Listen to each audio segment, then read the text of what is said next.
Penampakan rumah mertua satir sopir bus tempat menjamu 30 penumpang kelaparan, rumah panggung sederhana. Beginilah potret penampakan rumah panggung mertua satir sopir bus Borlindo rute Palu Makassar yang membawa 30 penumpangnya untuk makan gratis. Rumah mertuanya bernama Hije Hikmah ini berada di Jalan Mongin Sidi, Kelurahan Sidodadi, Kecamatan Wonomulyo, Polman.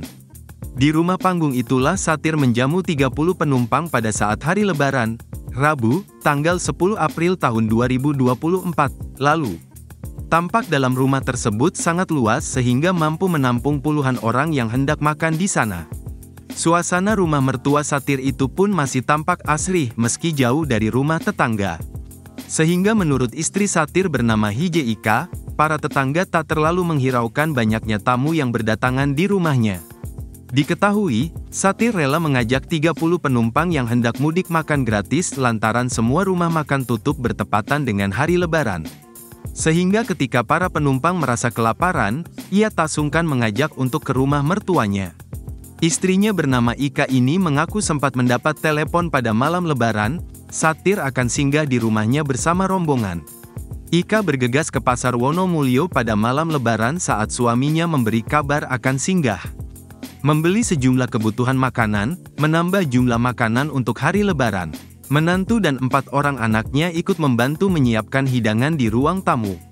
Malamnya sempat menelpon, suami saya bertanya bisakah saya singgah sama penumpang. Saya jawab bisa Ji, nanti disiapkan, lanjut Ika. Sementara satir saat itu sedang dalam perjalanan dari Palu Sulawesi Tengah, Sulteng, menuju Makassar. Ia bersama rombongan penumpang melaksanakan sholat Idul Fitri di Kecamatan Tapalang, Kabupaten Mamuju. Ibu 4 anak ini mengatakan bus yang dibawa suaminya singgah pas di depan rumah. Para penumpang tidak tahu jika mereka akan dijamu makanan, penumpang turun dari mobil untuk pinjam kamar mandi. Ika dan suaminya pun lalu mengajak para penumpang untuk naik ke atas rumah di ruang tamu. Penumpang sempat merekam video saat ia dijamu, lalu viral usai diposting lantaran banyak mendapat respon apresiasi dari netizen. Ika dan mertuanya mengaku gembira telah menjamu para penumpang itu, dia tidak menyangka akan viral di sosial media. Download Tribun X sekarang, menghadirkan lokal menjadi Indonesia.